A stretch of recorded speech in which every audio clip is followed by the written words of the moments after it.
Ladies and gentlemen, there comes a moment in every woman's life where she realizes something powerful. The man who hurt her didn't expect her to rise. He expected her to fall.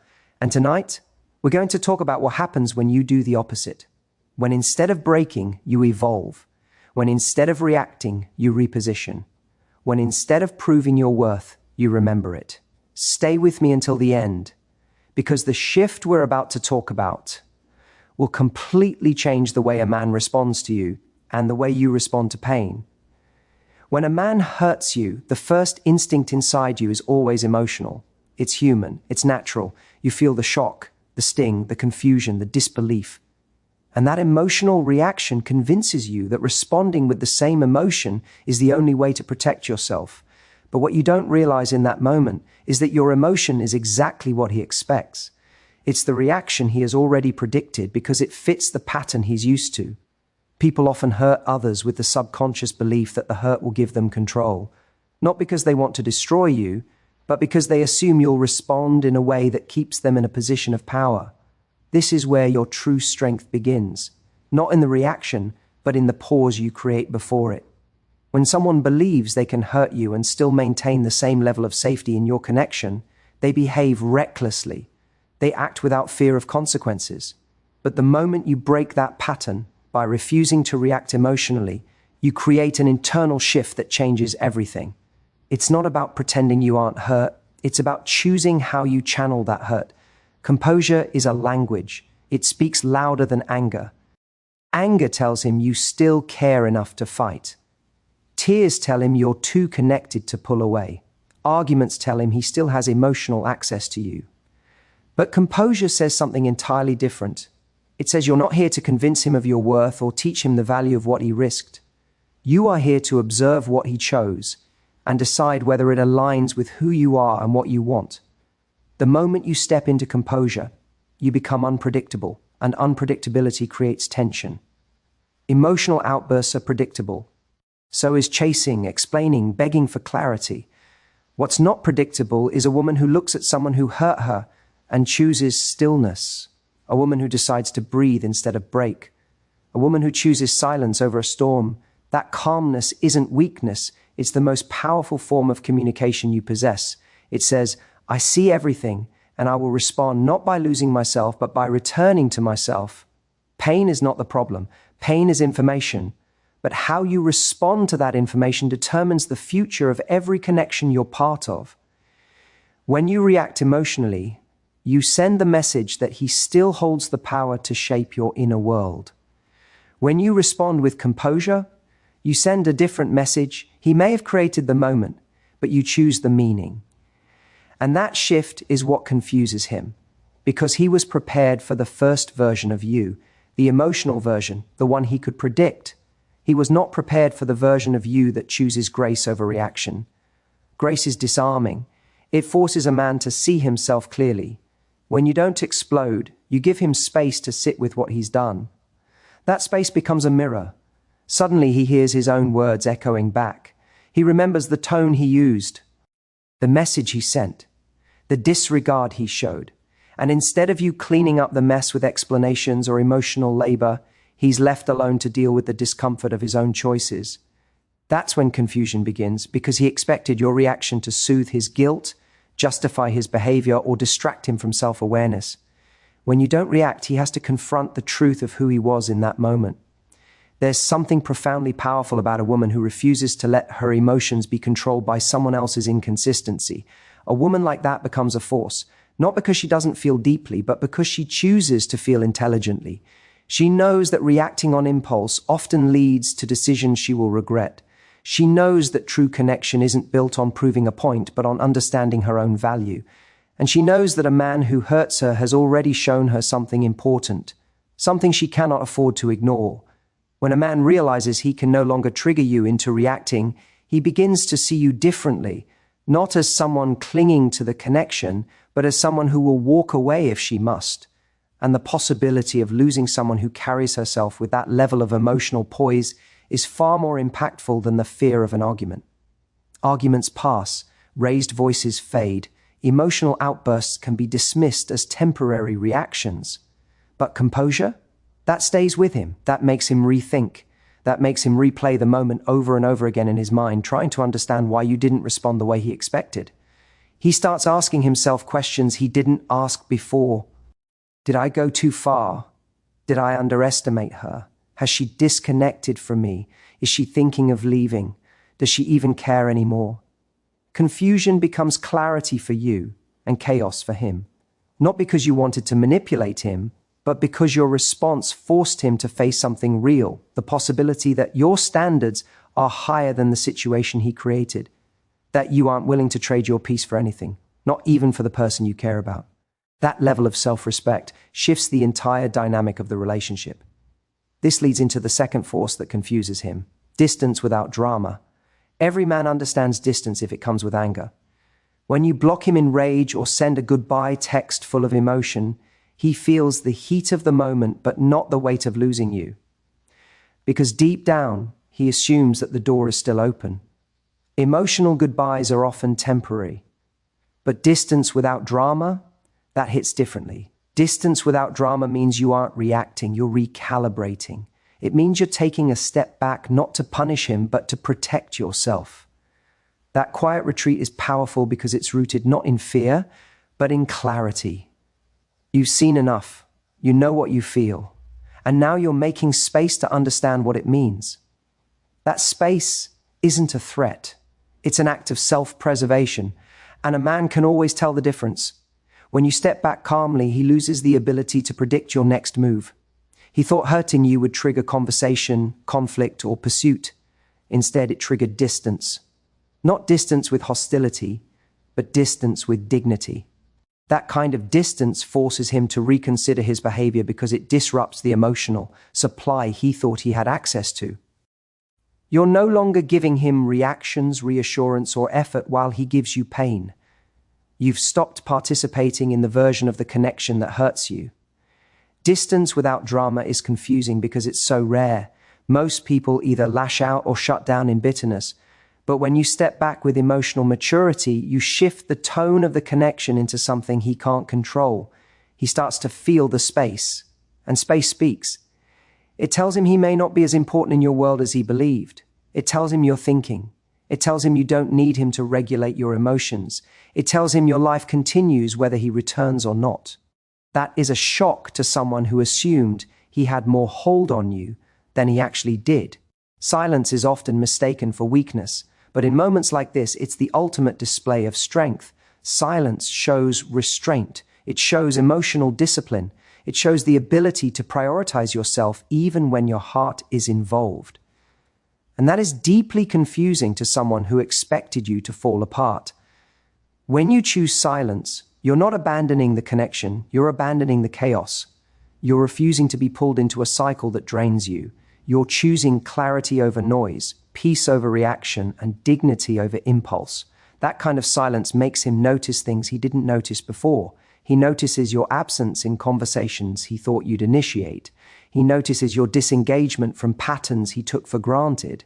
He notices that you haven't asked for explanations, solutions, or closure, and that absence creates a void he feels more intensely than any heated argument, because arguments involve two people. Silence involves only one. And that isolation forces him to confront himself. A man will replay a woman's silence more than he'll replay her words. Words give him something to argue against, defend, or dismiss. Silence gives him nothing, no justification, no distraction, nothing to protect his ego from recognizing the truth. And the truth is simple. You stepping back means something is shifting inside you, something he can't control, something he didn't prepare for, something he now has to deal with internally. Distance without drama sends a message that you're not running away. You're rising above. You're choosing to reconnect with yourself first. And that confuses him because he thought he had more time. He thought he had more influence. He thought he had more space to behave carelessly. But your distance shows him that his actions have consequences, and those consequences aren't loud. They're silent and immediate. This creates an awareness in him, a subtle but powerful realization that the connection is no longer guaranteed. Not because you're punishing him, but because you're honoring yourself. And when a woman honors herself, everything around her shifts. Her energy changes, her focus returns, her confidence grows. She stops seeking closure from someone who created the wound and starts creating clarity for herself. That's when confusion turns into concern. Concern turns into reflection. Reflection turns into self-awareness. And self-awareness becomes the point where he finally sees your value in a way he couldn't see when you were reacting emotionally or giving him constant access to your heart. Your composure and your distance become the two forces that transform the dynamic, not through manipulation, but through self-respect. They allow you to reclaim control not of him, but of yourself. And when you control yourself, you control the direction of your life and every relationship you choose to participate in. There's a certain emotional shift that happens when you stop trying to match someone's energy and instead decide to elevate your own. When you remain kind but unavailable after being hurt, it sends a message that goes far deeper than anger ever could. Anger is reactive. Kindness is intentional. Availability is effortless when you're invested, but becoming unavailable without hostility requires a level of emotional discipline that most people never master. It's the mark of someone who refuses to let pain alter her character, even if it alters her boundaries. When you choose to stay kind after someone has hurt you, it doesn't mean you're pretending everything is fine. It means you refuse to let his behavior drag you into a version of yourself that you no longer want to be. You've grown, you've learned. You've evolved past the stage where you let someone else's choices dictate your emotional identity. That inner strength confuses him because he expects pain to make you lash out or fall apart. He expects bitterness, sarcasm, coldness, or revenge. He expects your kindness to disappear the moment he betrays your expectations. What he doesn't expect is a woman who keeps her heart soft while keeping her boundaries firm. And there's a reason this confuses him. Kindness feels familiar to him, but your boundary feels foreign. He's seen you be loving, patient, generous, open-hearted. But he's never seen you be all those things while simultaneously refusing to give him the same level of access he used to have. That combination, warmth without attachment, forces him into a state of emotional conflict. On one hand, you're still the person he recognizes. On the other hand, you're no longer accessible the way he remembers. When you're kind but unavailable, you disrupt his emotional comfort zone. He can't categorize you as cold or angry, and he can't convince himself that you're waiting on him. You become a mystery he has to rethink, a person he has to reevaluate, a presence he has to reconsider, and it's this reevaluation that begins to stir something inside him. Because suddenly, he has to confront the possibility that you're not distancing yourself to manipulate him. You're distancing yourself to protect something sacred, your peace. A woman who is kind while creating distance shows emotional maturity, and emotional maturity is powerful. It's the kind of power that doesn't shout, doesn't demand, doesn't force. It simply exists. It radiates. It speaks without speaking. And men notice this energy. They notice when the woman who always cared now cares differently, not less, but differently. They notice when you still respond but don't initiate, when you still smile but don't linger, when you're still polite but not invested. These subtle shifts hit harder than any dramatic exit. The truth is, kindness without availability shows that your self-respect hasn't been broken by what he did. You're not losing yourself just because someone else lost sight of your value. And that is deeply unsettling to someone who believed hurting you would give them a sense of emotional advantage. When you remain calm, kind, and balanced, you make it clear that your world does not revolve around him. You show that you can carry grace even when someone else carries carelessness. And that's where your true power lies. The most confusing thing for a man is realizing that his actions no longer have the emotional leverage they used to. That you're not fighting for his attention, not chasing his effort, not demanding his presence. You are simply adjusting your life with a quiet confidence that communicates everything he needs to know without you having to explain a single thing. This is where your growth becomes undeniable. You're no longer trying to fix, prove, or salvage. You're focusing on your own inner state. And when you choose your inner state over someone else's inconsistency, you step into a different emotional league. This leads into something even more disarming to a man who has hurt you.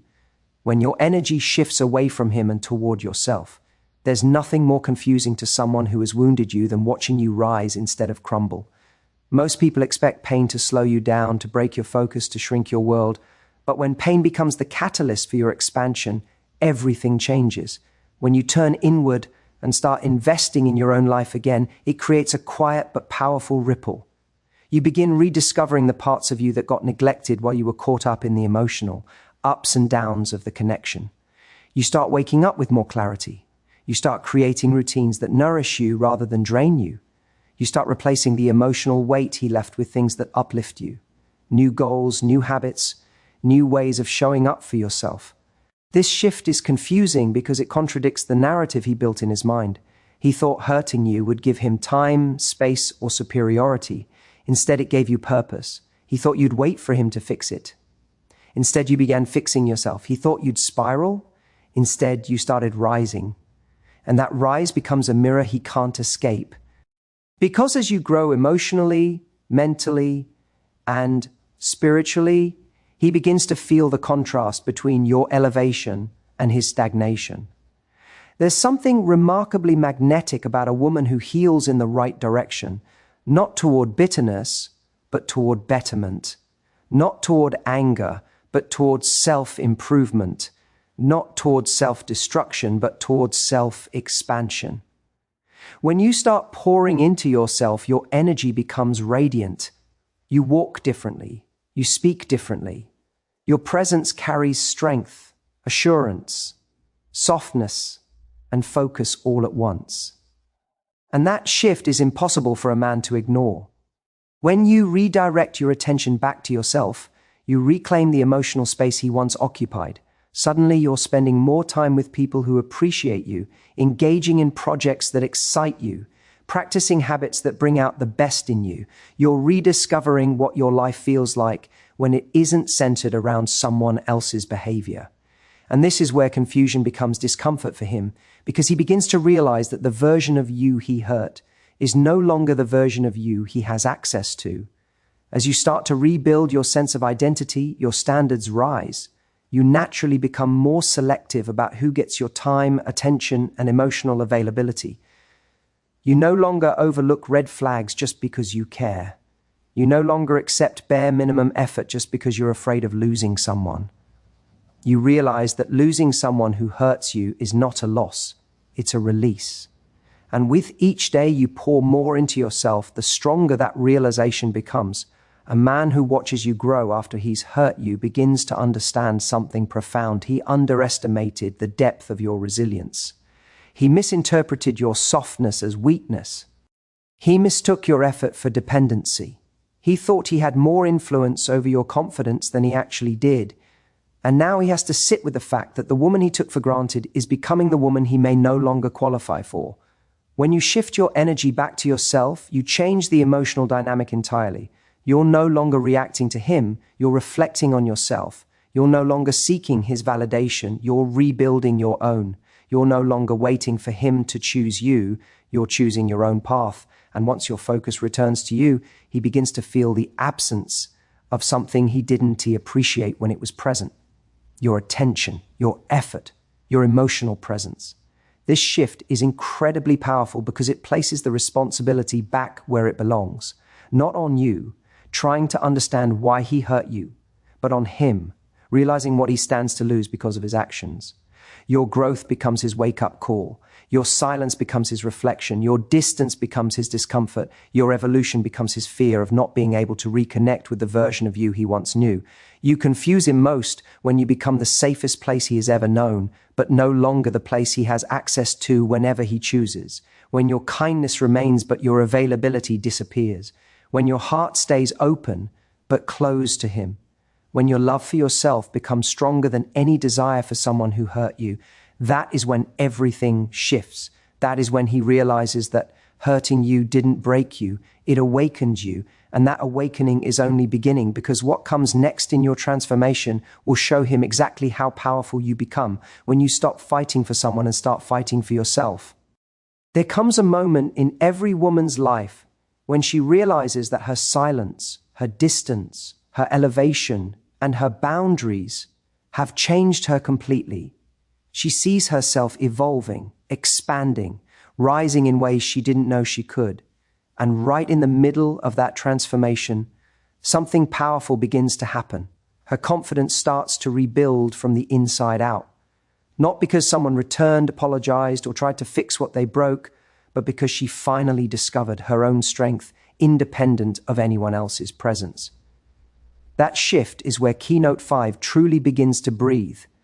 There is nothing more confusing to a man than watching a woman he once hurt become happier without him. The reason this confuses him isn't that he wishes her sadness. It's that he expected her to stay emotionally connected to the version of herself that existed when he hurt her. He believed the pain would keep her close. He believed the disappointment would keep her seeking answers. But what he didn't realize is that pain often becomes the very thing that pushes a woman toward her highest evolution. When you start feeling better without him, when your energy shifts toward fulfillment, when your peace becomes louder than your hurt, he begins to recognize something he never paid attention to before: your emotional independence. And emotional independence is rare, it's magnetic, it's deeply attractive because it reveals something most people never develop: the ability to build happiness from within. At first, he might tell himself it's temporary. He might think it's a phase, a distraction, something you're doing until you eventually come back to the emotional space you were in before. But as days turn into weeks and weeks turn into months, the truth begins to settle in. You're not faking your healing, you're embodying it. You're not pretending to be okay, you actually are. And when a woman reaches that place of authentic peace, it sends shockwaves through anyone who once assumed she depended on them emotionally. Your joy becomes a reminder that he misjudged your strength. He thought hurting you would diminish you. Instead, it deepened you. He thought the disappointment would make you cling harder. Instead, it made you detach with a clarity he didn't anticipate. He thought you would wait for resolution. Instead, you created your own, and this self-created resolution confuses him most because it wasn't born out of anger. It was born out of awareness. You become an upgraded version of yourself, and the contrast becomes impossible for him to ignore. He sees you laughing in pictures, investing in your goals, spending time with people who uplift you, focusing on your mental and emotional growth. You're not posting subliminal messages. You're not seeking attention. You're not broadcasting your healing. You're simply living it. And that authenticity makes your absence feel heavier than any emotional confrontation ever could. When a woman detaches emotionally, she stops sending invitations for him to return. Her silence is not a strategy, it's her new standard. She's not showing him what he lost, she's discovering what she gained. She's not looking back at the pain, she's looking forward at the possibilities. And when your life begins expanding in ways that have nothing to do with him, it forces him to see that you were never dependent on him for your identity, your happiness, or your worth. You were dependent on your own love, your own growth, your own inner compass, all things he never had access to in the first place. This emotional rebirth sets the foundation for the final force of confusion: your refusal to settle for anything less than what aligns with your new self. When a woman reaches this level of clarity, she outgrows situations that once felt familiar. She stops romanticizing potential. She stops negotiating her value. She stops tolerating emotional crumbs. She starts saying no without guilt and yes without hesitation. And that shift creates a standard that he can either rise to or lose access to forever. Your new standards are quiet but undeniable. They don't scream, they don't argue, they don't need validation. They simply reflect the woman you've become. You no longer entertain mixed signals because you value consistent energy. You no longer chase apologies because you trust patterns over promises. You no longer fight for someone to choose you because you've already chosen yourself. And when you operate from that place, you confuse him deeply because the version of you he once hurt no longer exists. He sees a woman who has boundaries she actually enforces. A woman who doesn't need closure to move forward. A woman who doesn't crumble when someone withdraws. A woman who doesn't make excuses for anyone's behavior. a woman who has rebuilt her self-worth to a level that requires real effort, real intention, and real presence to access. That type of woman becomes unforgettable, not because she tried to be, but because she evolved into someone he can't replicate anywhere else. This is the moment where many men experience a quiet panic. It may not be dramatic or visible, but it's there, deep in the spaces where they replay interactions, reconsider choices, and re-examine their behavior. They remember the details they overlooked. They replay the moments where you gave them grace. They revisit the times you chose love over ego, patience over frustration, effort over convenience. And they realize they didn't just hurt a woman. They hurt a good woman, a rare woman, a woman who loved deeply but learned even deeper. That realization shakes something inside him because he begins to understand that while you still treat people with kindness, you no longer treat everyone with access. And access to you is no longer free. It costs effort, consistency, emotional maturity, and accountability. These are things he may not have been willing or able to offer before, but now they become the only currency that holds value with you. The confusion grows when he sees that you don't punish him for what happened. You don't gossip about him. You don't try to get even. You don't weaponize your healing. You simply rise. And rising is the one thing he never expected you to do so powerfully. Pain changes people, but for you, it didn't just change you. It elevated you. You learned how to love without losing yourself. You learned how to feel without falling apart. You learned how to walk away with grace instead of resentment. And those lessons transformed you into someone far more grounded, far more self-aware, and far more discerning than you were before. As you step into this new version of yourself, you become selective, not out of fear, but out of clarity. You're not afraid of getting hurt again. You're just unwilling to repeat patterns that no longer align with your growth. You're not afraid of love. You just understand that love without respect, consistency, and emotional safety is not love at all. You're not afraid of losing people. You've simply learned to lose the right ones. And that inner transformation sends the ultimate message. You can care, but you will not compromise yourself. You can love, but you will not lower your standards. You can give, but you will not abandon your boundaries. You can forgive, but you will not forget who you became through the lessons. You walk with a quiet confidence that says, I don't need you to choose me. I choose me. When he sees this in you, the confusion turns into something deeper. Realization. Realization that he didn't just lose someone who cared, he lost someone who cared with integrity. Realization that the woman who once wanted his effort is now a woman who demands her own. Realization that the doorway he walked through so casually has closed, not out of anger, but out of alignment. And alignment is stronger than attachment. Your emotional evolution becomes undeniable. You're not the woman who breaks from being hurt, you're the woman who awakens. You're not the woman who begs for closure. You're the woman who creates her own clarity. You're not the woman who waits to be chosen. You're the woman who chooses her own future. And your future becomes brighter because you refuse to let someone else's behavior dictate the direction of your life,